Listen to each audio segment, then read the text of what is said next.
Hi everyone and welcome back. This is Sky coming on to talk to you about a really interesting transit that we will be having. It will actually be lasting for about an entire year with different points of exact transit. This is the Jupiter-Saturn squares.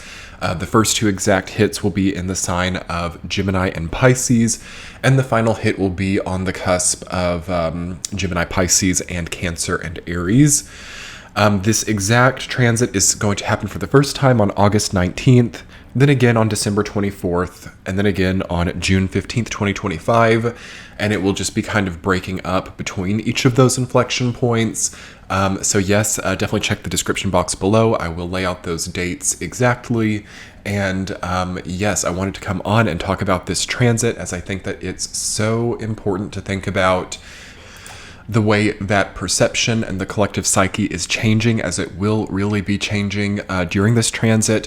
This is one of the specific transits of 2024 that I had in mind when I was talking about how the collective consciousness will really, in the future, understand things in a pre-2024 and post-2024 context. I referred to that in the 2024 year ahead forecast video, which I will link below if you would like to dive into that. I may speak some more on that in this video, but I have quite an outline put together, so we will work through this. So first of all, to kind of broaden this out and take into account some of the other elements that are happening before we really zoom in on this specific transit. First of all, we do have Pluto on the cusp, moving back into the anaretic degree of Capricorn, I believe within 2 weeks of this transit being exact. We also have Neptune at the anaretic degree of Pisces, and we have Uranus moving towards the latter part of the sign of Taurus.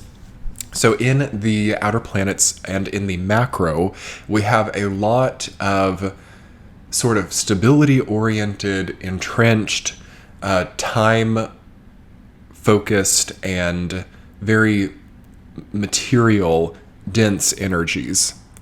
Now, this specific transit of Jupiter square Saturn happening in the sky is very opposite to this. So this is in the signs Gemini and Pisces, which deal with more of an arbitrary, harder to define, harder to really frame or materialize energy. So we're definitely in the zone of philosophy, communication, faith, religion, the etheric matters, things which are in the ether, things which are not so tangible.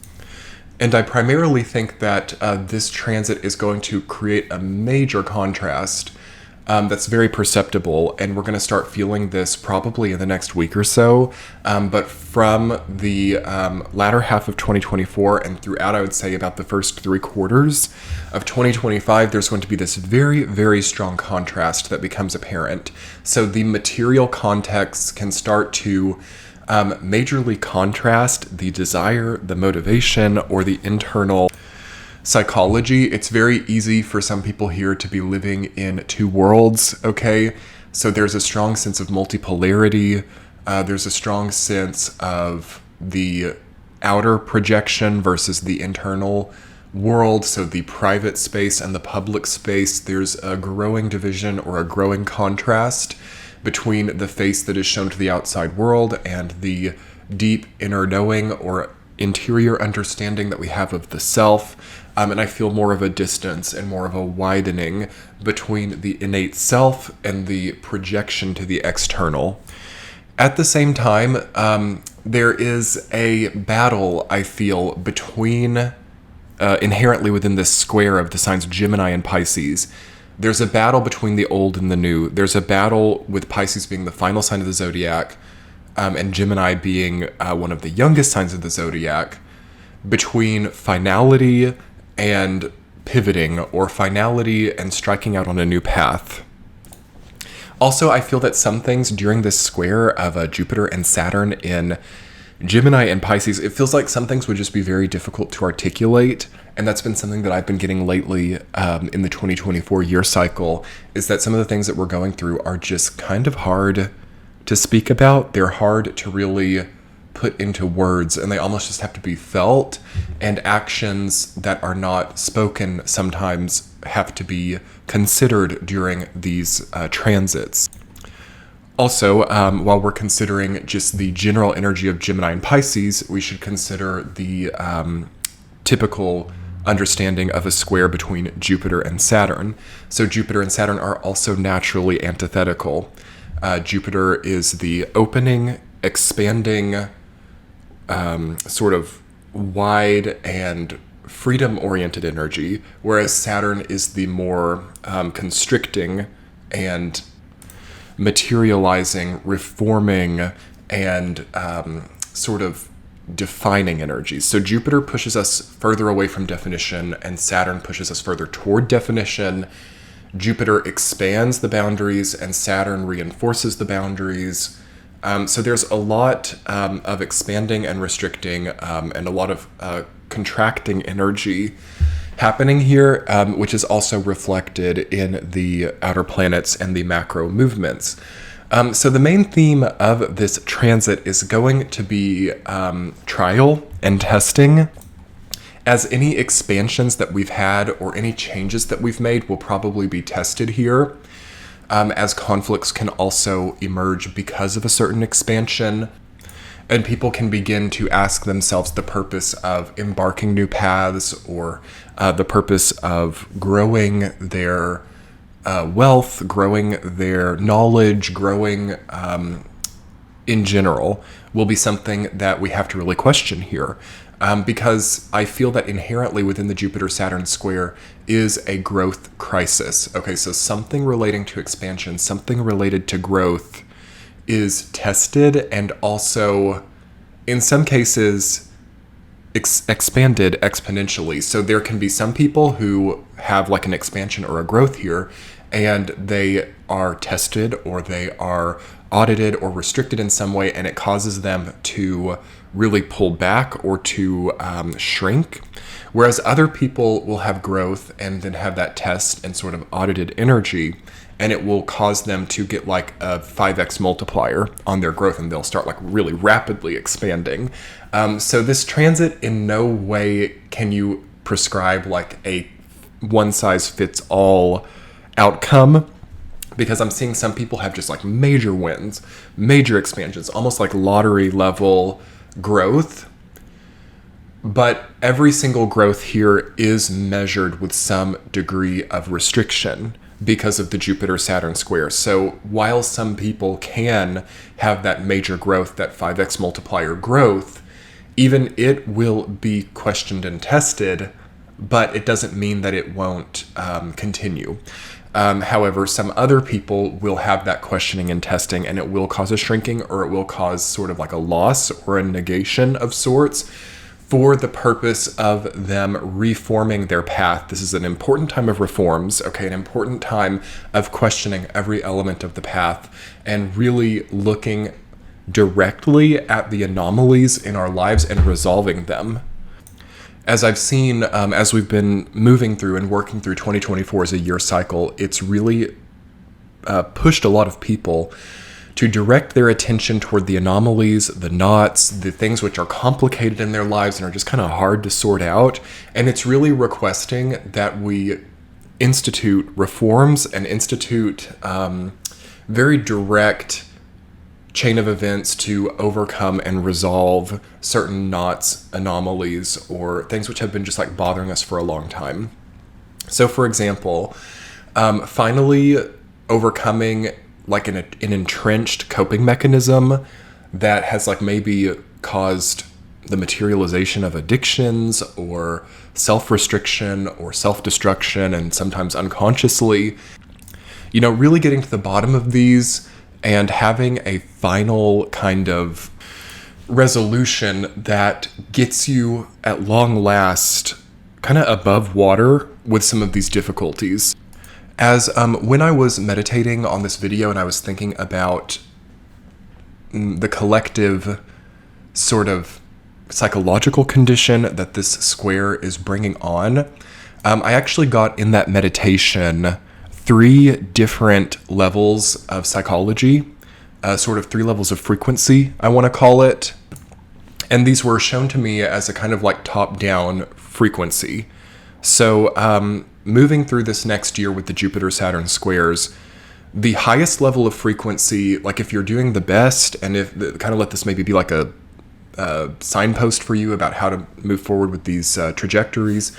If you're doing the best, there's going to be a feeling of very fast expansion and very quick movement forward with purpose. Almost like a sprint, almost like just a very linear path. In some ways, it could be like a roller coaster or like a train going through a tunnel or, driving down a one-way road at quite a high speed with no traffic. All right, is sort of the top level feeling to me. And it's not like feeling claustrophobic. It's not feeling like we're on a one-way track to something we don't want to be on. It's really feeling like we're getting debris out of the way and we are overcoming problems, like we're no longer in confusing like free-for-all energy, or like we don't know which way to go, we don't know which path to embark, we're not glitching out at the crossroads. Like we just are on a really powerful linear road from point A to point B, with point A being a worse situation and point B being a better or somewhat even healed situation. So this is potentially a very progressive square for people who can work with the energy at a high frequency, and it's a square that resolves problems, and through the conflict that it brings on and through the battles or through the things that we choose not to accept, we move onto paths which are linear, powerful, and a fast track to a better situation. Okay?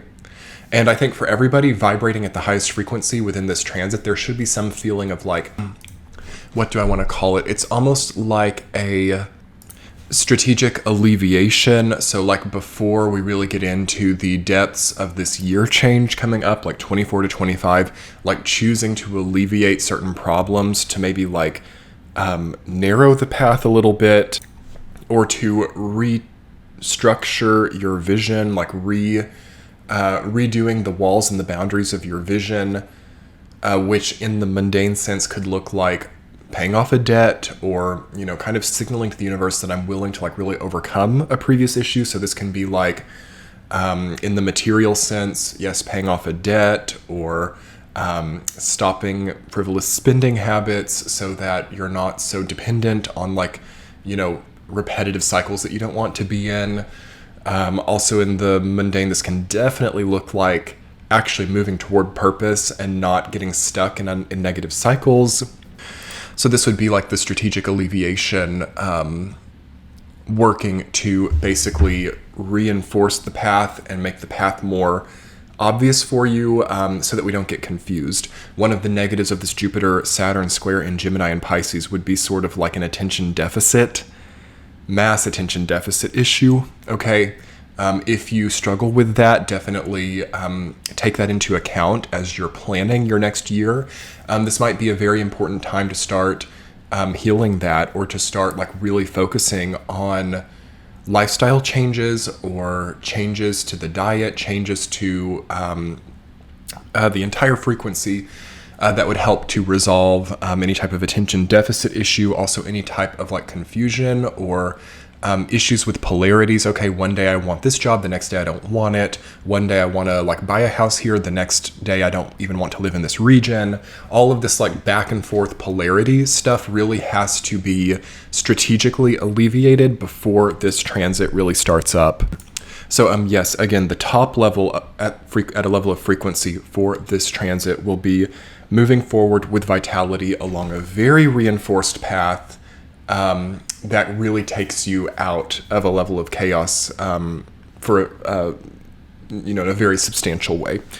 The sort of medium level frequency that I was getting with this transit was a lot of time has to be spent in silence resolving things. So if the frequency is not really like great, but it's not really that bad, how this transit is going to kind of manifest itself is we're just going to need a lot of time to kind of let our mind wander in silence. We're going to need to like maybe with background noise, like I'm getting a psychic image of people like, okay, they've got like the TV on or they've got the tablet going and they're just kind of like there. I'm getting kind of like 2020 flashbacks as well, like being inside a lot, being kind of like home-based all the time, having to just really kind of like think and ponder, because some of the issues, and like don't let it freak you out, but some of the complexities of this time are quite astonishing.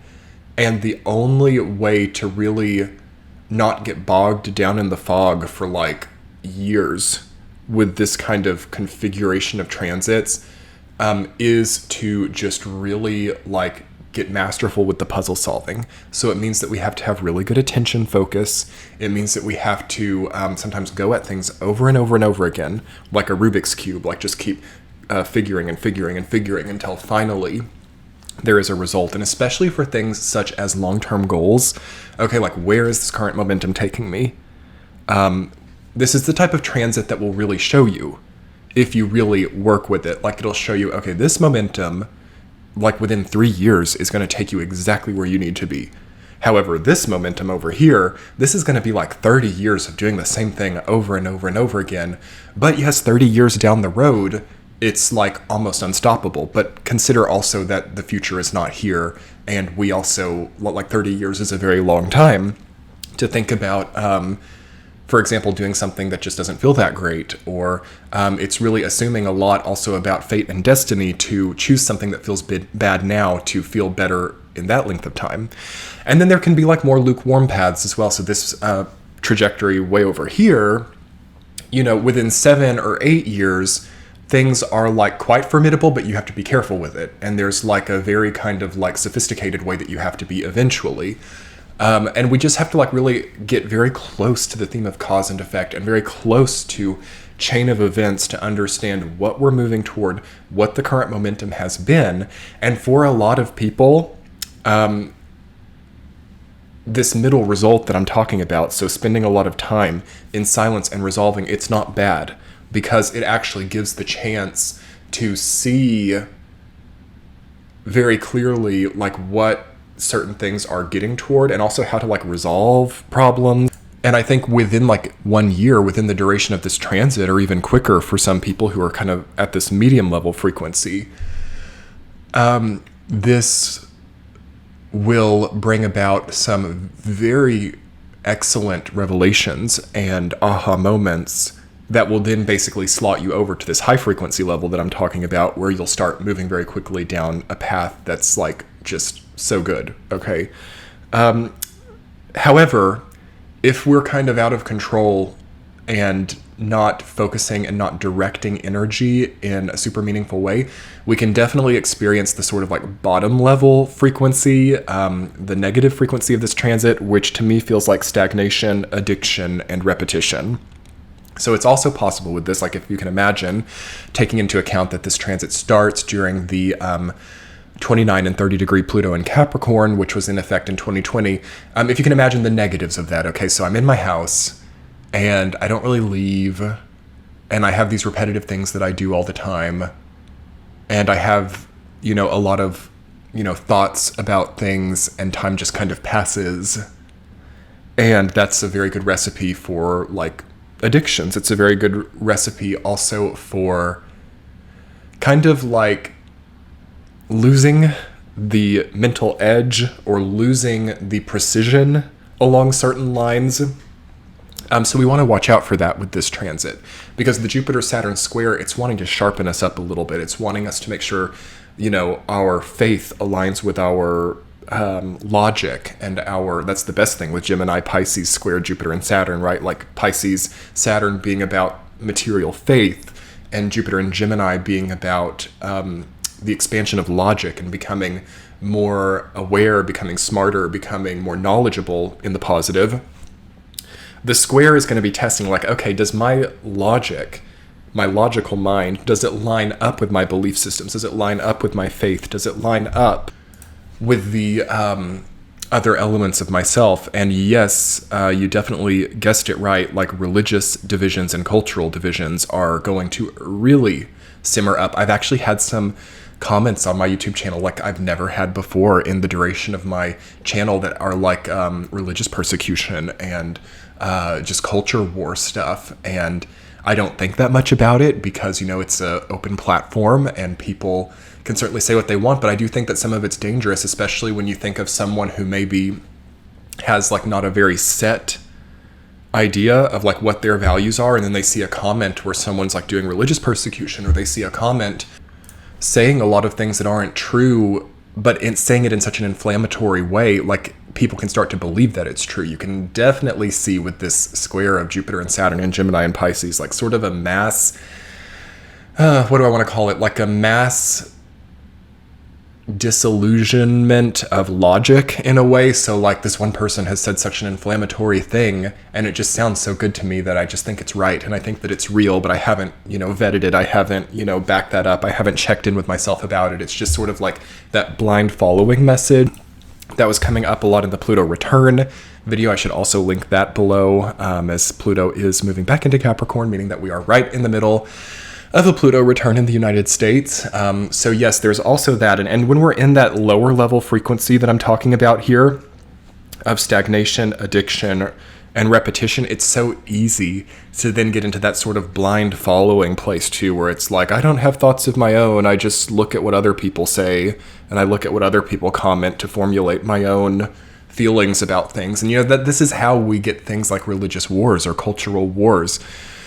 Or, yes, with Jupiter and Saturn square, just real military wars, right?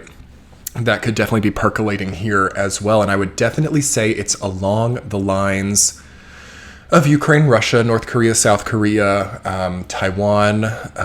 It's all going to be kind of like in question. And of course, the current simmering war conflict in the Middle East as well. That's going to also be causing the collective consciousness to be more militant in its ways. And this can like really rub off even to people who are very domestic or mundane. And it can start to reappropriate itself into cultural wars and religious wars too. So it's something that we really have to keep in account here. And we have to keep in mind we have to keep in mind that there's a vibe, or there's sort of an entity or a sort of collective trap, I want to call it, that's very inviting for a certain inflamed or angry or conflict-oriented tone. And it's like it rewards that immediately, but the long term is nothing. So immediate rewards for long-term lack, net negative experiences, loss of peace. These are like the negative bottom level frequencies of this transit. And I definitely want to talk about how we can grow and build and elevate our frequency to where we're up at that highest level. And I feel that the important sort of component of increasing frequency during this transit, it deals with that strategic alleviation that I was talking about. So we have to almost register for ourselves that something has changed by no longer having a certain problem or no longer having a certain conflict in our lives. For some people, this can look like getting out of the rent game and like buying a house. It can be simple and material like that. For other people, this can look like totally quitting an addiction and experiencing their mental clarity in a way that they haven't for years, and that can shift the paradigm. For some people, it will be about trusting more in higher power and growing in their faith to where they're not constantly making poverty consciousness decisions, or they're not constantly giving themselves the worst outcome as a certain like safety net measure, as I'm seeing that a lot as well during this transit. Like, I just have to do what's safe, and that could be totally correct for some people here too, because we have this level of global conflict kind of simmering as well. So yes, the safe decisions, having the structured household, having, less debt is certainly advisable. Having simple reserves in your life, having continuity in healthy ways, like nice meals every day, beginning to move out of like the 9 to 5 constant sort of belligerent, I want to call it, non-seasonal factory orientation. And even if it's just at a supplemental level, like beginning to do creative work or working in ways that are more seasonal. And that, of course, depends on your location and where you live. For some people, that is things like gardening. For other people, it's like local community stuff. It just kind of depends totally on the location for that suggestion. But the main thing about the Jupiter-Saturn square in Gemini and Pisces is that there is a debilitated element to it. First of all, Jupiter is debilitated in Gemini. Saturn is not great in Pisces either. It's not technically debilitated, but it's not one of the better placements for Saturn. And Jupiter and Saturn don't like each other, and the square is kind of an annoying and frictional angle. So I also feel that things that work during this time, we have to really protect. So things that do work smoothly, in some cases that is relationships that, aren't perfect but work. Also incomes that are, again, this idea of it's not perfect but it works is something to really protect here. And to then also know the antithesis of that, which is... So if you have this feeling of like it's not perfect but it works, the antithesis is then it's not terrible but it doesn't work. Okay? And that we can't accept. So this is a very important little distinction here. It's not perfect but it works, compared to it's not terrible but it doesn't work. So let's really maybe reflect on that small distinction, as I feel that perfectly articulates, at least as much as I can, the square between Jupiter and Saturn in Gemini and Pisces. It's a very kind of like spiraled, kind of knotted up energy, though with the purpose of really motivating us towards the right path, and with a lot to gain from sort of pivoting or restructuring our path, or also developing more language and vision around our motivations and purpose and paths forward. And then also resolving things which have been like out of order for a very long time. Again, through the simple choices, not through unnecessary labor, not through unnecessary things. But as I said in the Jupiter and Gemini video, simple things that can be resolved with like one email, or one check, or one payment, or one conversation. Okay, one recommendation, rather than 8 years of constant labor. We have to really get out of these two-dimensional contractual obligations and elevate these into more sustainable systems. So definitely check out this channel on Patreon, everyone. I do weekly tea chats. You can also find the monthly sign by signs. Some of you definitely need to come check that out. As it's a wonderful offer over on Patreon. You can get all of the signs ad-free, and you can hear for each month for them. And I also post weekly get-togethers where we come together and I talk about the week ahead. And it's wonderful to always catch up with everyone. That will be linked below in the description box. And I hope you guys have a wonderful transit of Jupiter square Saturn. Much love. Bye.